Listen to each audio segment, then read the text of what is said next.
This is Professor of Medicine, Desiree Dubonnet, the man who left America to find freedom, who's just really no longer a man. And who's to say what mental health is or what mental health isn't? Who's to say? Because we all have our own little quirks and etc. But could we find a way to cure mental disease? Well, while going to medical school in Rootstown, Ohio, I found out that the medical way of treating these things was all about medication, schizophrenia, etc. Medication. In fact, we would all party if somebody got back on their meds. And I started saying, well, what is this? What is this medication? What is the action of these things? What does these medications do, these antipsychotics, neuroleptics? Well, I found out that all of these antipsychotics work by blocking the action of the dopamine. Because there was the theory is that when you took something like dopamine, you took too much L-dopa, or if you took cocaine, or if you took amphetamines, you see, these cocaine-like substances, this would induce a type of psychosis. So they wanted to block this, or block the dopamine. Well, I'm here to tell you, without doubt, you're not mentally ill because you're drug deficient. There was a problem in the bowel flora, and I started to see that all diseases start in the bowel flora, and that's where we needed to work and to get back to. Now, these drugs, they create dependencies, they create side effects, and a lot of people are prescribed these antipsychotics who really don't need them. And of course, what they say in medicine, when we're taught in medical school, is the fact that if we get a side effect, we got a pill for that, and we got a pill for that side effect, all of them. And if we start to look at the causes of schizophrenia, we're going to start to see that's not really genetic. It's much more environmental.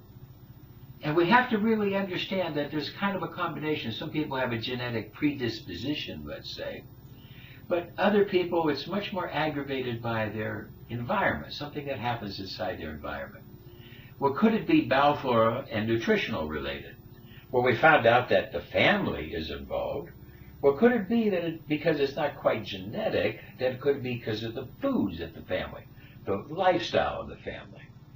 And as we look into nature and nurture, we start to see that there is an interaction, but just that the family was pretty involved in these schizophrenic issues.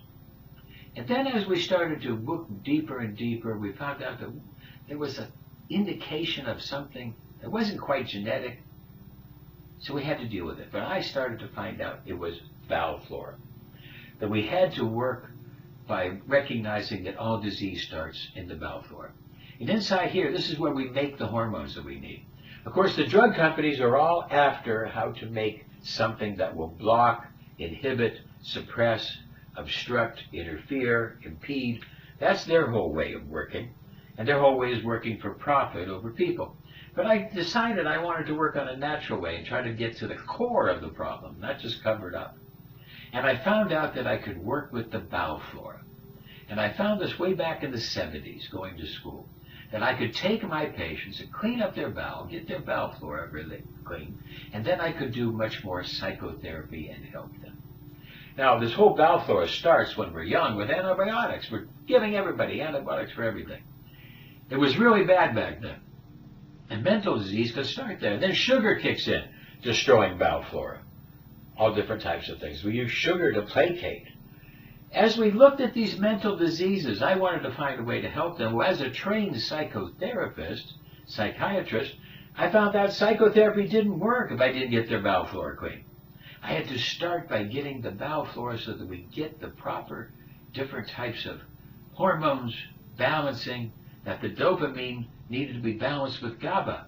And all this is very intricate procedure, very complicated, and depending on bacteria in our bowel. Now, as I looked at over 100 different cases of schizophrenia, in each and every one of them, I found a sexual orientation difficulty was the start.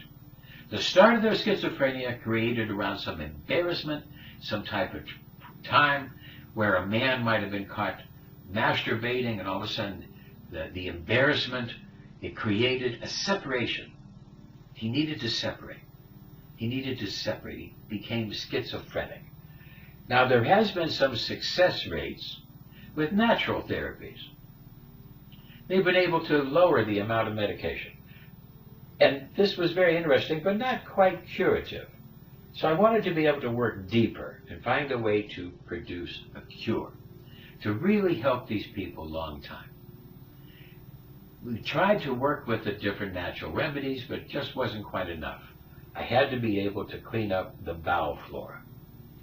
To work to clean up the bowel flora, we'd have to get rid of the bad bacteria and replace with good bacteria. This would take an entire change of their lifestyle as the things that affected their bowel bacteria, such as antibiotics and sugar and smoking and coffee and etc. But if I could stabilize their gut flora, I could produce a much more stable area of the brain. Then I saw some very interesting research that came out of Germany, came out of Europe, showing that if they got B vitamins into the patient, they would get a large dose of B vitamins, and this would dramatically help the schizophrenic. So we knew that there was problems with sugar. Sugar had killed many people in the Black Plague and over again. And one of the worst things was the synthetic sweeteners. These synthetic sweeteners were really bad at creating massive problems. So we had to get them off of all that. Because not only did the bad bacteria work on sugar, but it would take over your brain and cause other diseases and sugar addiction. In order to kill those bad bacteria, we developed some different things. One of them was this soup. Very spicy soup.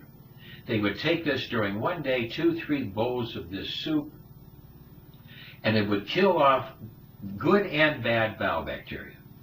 It was very, very powerful, and it would really kill off. And now we have to replenish that good bacteria after we've killed off so much of the bad bacteria.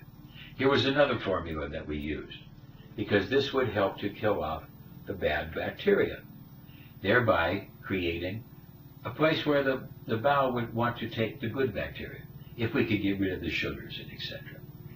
We found that probiotics were very helpful, but the probiotics, when they hit the stomach acid would usually kill them.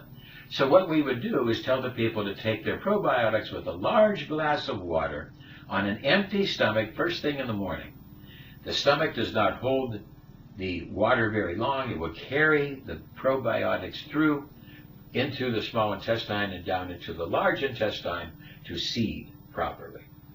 Knowing our factors of the stomach and how long things take in the stomach, then we could see just when to put in our B vitamins, you see. Because depending on what we've eaten, we know how long it's going to take before the pyloric valve will open up when the stomach acid has done its job.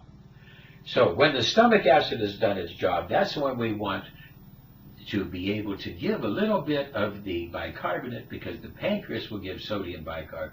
We could give a little bit with baking soda, and we could do this with the B vitamins, and thereby we could get the B vitamins into the intestine for full absorption, intensify absorption with the baking soda, and we got fantastic results as the B vitamins got into the system.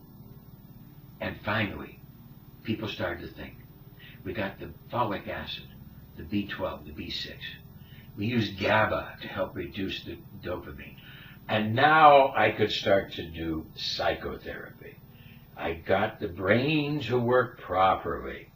Now my psychotherapy could effectively really work much better, because the bowel flora and the chemicals in the brain would start to be balanced. We found that they needed to get family, they needed to get peer groups, support, housing, and we needed to do eye movement factors. Here, I'm going to show you. When we can get the brain to work back and forth, side to side, the full brain can process material better.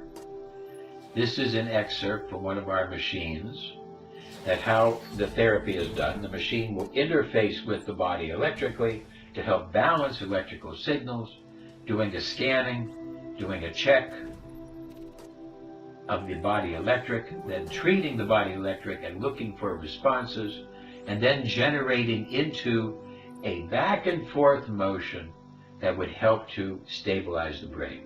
We're going to check electrical functions of brain and heart and muscles and skin resistance, and then be able to stabilize the brain with the eye movements. As the patient looks back and forth, this stimulates both hemispheres. And now that the bowel flora and the B vitamins and the brain chemistry is stable, we find different parts of the brain where the bad memories have been stored. And now the brain can process those materials, let go of those bad memories, let go of those ingrained behaviors, and we could start to see cures. Cures of the mental disease. After we've stabilized their bowel flora and got them into a place to be able to balance and get an intensification of the brain effect. The human brain has incredible abilities to process these hurt feelings, embarrassments, gender difficulty. The human brain has incredible abilities to accept things we can't change and to change things that we can. And the human brain was incredible. And if we gave it the right chemistry, we'd be able to make this system work and work better. We'd be able to then find out other different aberrations, because our system is designed to find out other aberrations, and then turn on the computer interface to be able to cleanse out and help us work through a cybernetic loop to help patients.